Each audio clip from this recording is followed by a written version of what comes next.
चलें, आप लोगों को समझाएं। हमारे किसी इमाम ने ये नहीं पढ़ी शहादत सालसा तशहुद में, किसी आज तक मुजतहिद ने भी नहीं पढ़ी।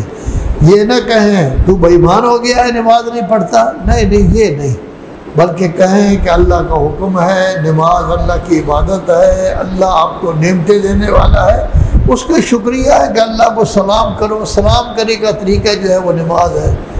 उसको समझाएं कि मौलाए मज़लूम हज़रत इमाम हुसैन अलैहिस्सलाम की मजलिस आप सुनते हैं, गिरिया करते हैं। ज़ोहर की नमाज उन्होंने पढ़ी थी तो सईद इब्ने अब्दुल्ला को 13 तीर लगे थे। जब 13वें तीर पर वो गिरने लगा तो कहा, क्या मौला मैंने हक अदा कर दिया है? फरमाया, हक अदा कर दिया है, मेरा बाप मुंतज़िर है, आप जाएं, आपको हौज़े कौसर का पानी मिल जाएगा। असर की जब नमाज पढ़ी है तो हज़रत इमाम हसन का बेटा अहमद 9 साल की उम्र का था, वो जो है उस वक़्त 8 साल की उम्र का था, वो शहीद हुआ है। तो गोया इंसान को चाहिए जिस जिस चीज़ को जानता है उसकी तबलीग करे। बहुत बड़े आलिम एक हाफिज़ सैफुल्लाह जाफरी सन 52 में वो शीयत की तरफ आए थे। तो शेखुल जामिया मौलाना अख्तर अब्बास साहब किबला जो जामिया के बानी थे, मुअस्सिस थे, सबके उस्ताद थे, उन्होंने उनको कुतुब अरबा दी, काफ़ी भी दी, इस्तिब्सार भी दी, ताज़ीबुल हकाम भी दी, मल्लाहुल फ़क़ीह भी दी। तो उन्होंने काफ़ी का मुताला शुरू कर दिया। तो उसूल काफ़ी में था, काफ़ी में एक रिवायत आई है कि एक ज़माना ऐसा आएगा कि लोगों को दीन बताने की ज़रूरत होगी, तबलीग करने की ज़रूरत होगी, हक़ बताने की ज़रूरत होगी। उसमें ये था जो भी कंजूसी करेगा, हक़ को नहीं बताएगा, उस पर अल्लाह की लानत, फरिश्तों की लानत, तमाम लोगों की लानत। तो उन्होंने बाकायदा बयान किया।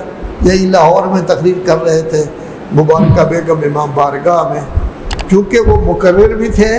इससे मोमिनीन ने नारा तो नहीं लगाना, ये तो हदीस है, खामोश हो जाएंगे। अब नारे की कुछ चीज़ होनी चाहिए थी। तो वो साथ ही उन्होंने लिख मिलाया कि लानत से बचने के लिए मैंने मज़हब छोड़ा है, शीयत में आने के बाद फिर भी लानत हो तो मैं बहुत बुरा आदमी हूँ। तो लोगों ने नारा लगा दिया। तो गोया कि असल यही है कि जिस चीज़ का हुक्म आपको मालूम है बताना ज़रूरी है। कंजूसी नहीं करनी चाहिए, परेशान नहीं होना चाहिए। अगर आप में से कोई आदमी माह रमज़ान में जाता है, मुहर्रम में जाता है, वहाँ आपसे कोई मसला पूछते हैं तो आप दिल में ख्याल करते हैं कि अगर मैं मसला बता दिया तो मेरी तकरीरें नहीं लगेंगी, तो फिर अल्लाह की भी लानत है, फरिश्तों की भी लानत है, तमाम लोगों की लानत। और बाद आपके ऐसे भी हैं पागल दीवाने तालिब इल्म हैं, लोगों ने कहा जी शहादत सालसा पढ़ दे तो वो भी शुरू कर दी। ये दीन आप लोगों के लिए पढ़ रहे हैं या अल्लाह के लिए पढ़ रहे हैं? जब अल्लाह के लिए दीन पढ़ रहे हैं, जो अल्लाह का हुक्म है उसके मुताबिक चलें। आप लोगों को समझाएं। हमारे किसी इमाम ने ये नहीं पढ़ी शहादत सालसा तशहुद में, किसी आज तक मुजतहिद ने भी नहीं पढ़ी। ये 200-300 साल है वो शुरू हुआ है, वरना इससे पहले नहीं था। तो यहाँ खुद रसूल आज़म सल्लल्लाहु अलैहि वसल्लम को कहा जा रहा है देर तक न हुआ करें, अल्लाह की किताब आप पर नाज़िल हो रही है, आप इनको बताएं, इनको तबलीग करें, और ये नसीहत है मोमिनों के लिए।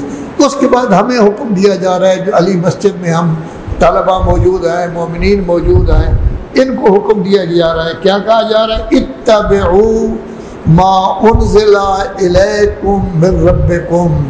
ए मोमिनीन किराम, ए तलबा किराम, ए उलमाए किराम, आपकी तरफ से, अल्लाह की तरफ से कुरान मजीद में जो नाज़िल हो रहा है, उतारा जा रहा है, उसी की पैरवी करो। इत्तबिऊ, पैरवी करो, इत्तिबा करो, अमल करो उस हुक्म पर जो आपके लिए नाज़िल किया जा रहा है अल्लाह की तरफ से। अल्लाह की तरफ से हुक्म आ रहा है।